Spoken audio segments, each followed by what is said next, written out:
an account of a very odd monstrous calf. That's the title of one of the earliest papers published in a scientific journal, Proceedings of the Royal Society in London in 1667. Just shortly after the two first real scientific journals were founded. The article was half a page long and described the deformities of an unborn calf in a not very precise language. The other journal available at the time was Le Journal des Savants, which published articles in French and Latin, so it may have sounded more sophisticated, but I honestly cannot tell.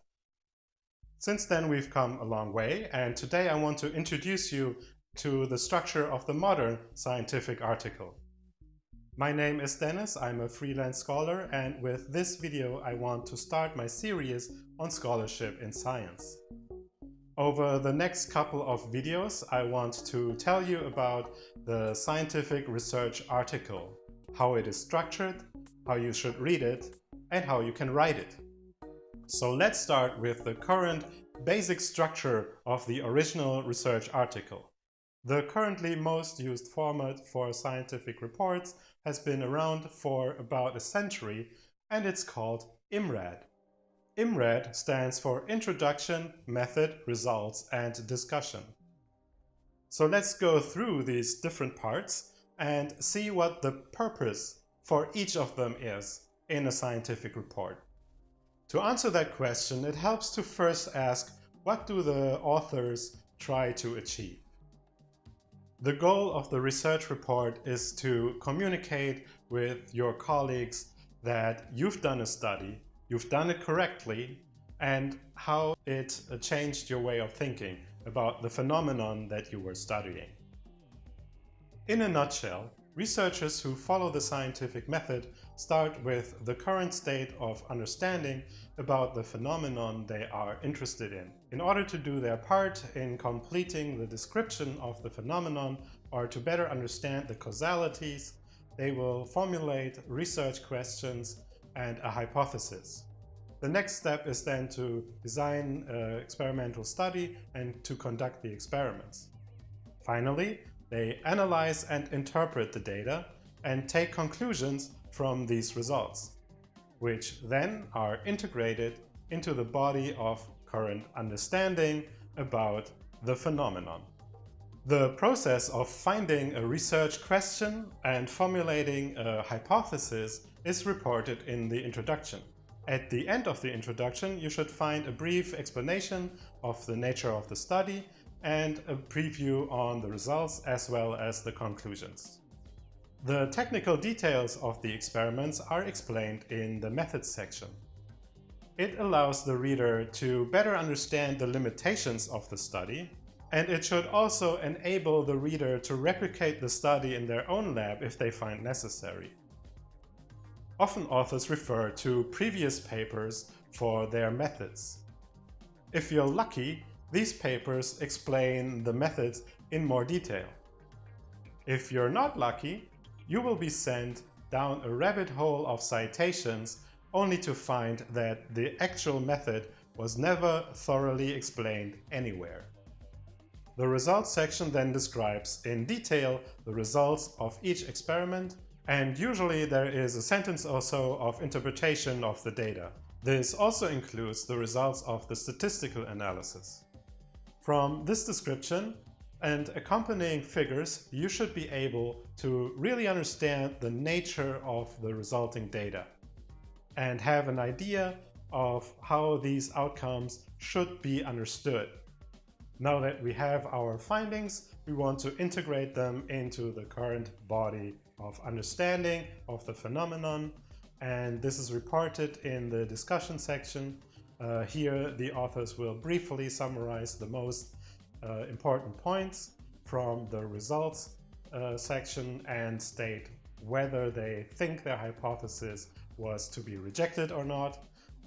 They will look into the existing literature and explain how their findings relate to the state of scientific understanding.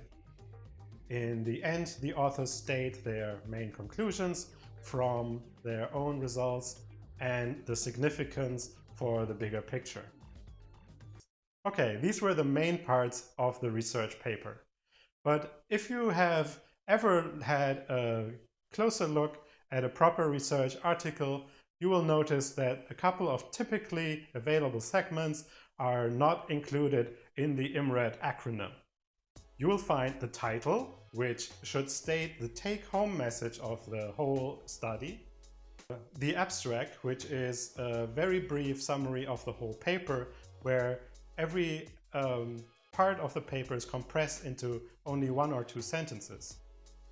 A list of the authors that states their name and affiliation, meaning which laboratory they're working in. And in the life sciences, usually the authors are listed by their contribution, which means that the first author is the main contributor, usually a graduate student or a postdoctoral fellow who did most of the work, and the last author will be the advisor.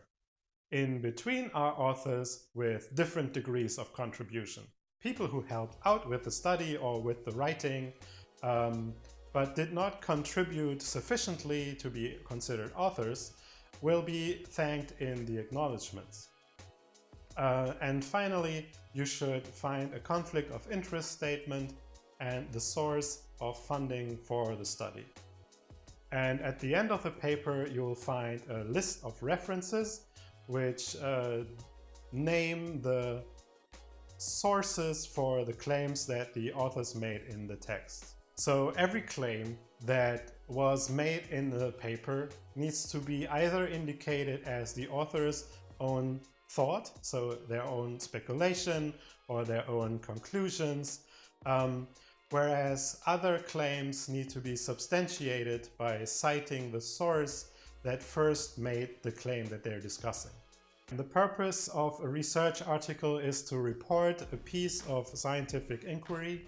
The IMRaD structure has 4 main parts: the introduction, methods, and results and discussion. The introduction motivates the study by explaining why the authors chose to design the study, which hypothesis they wanted to test, or which phenomenon they wanted to describe more thoroughly.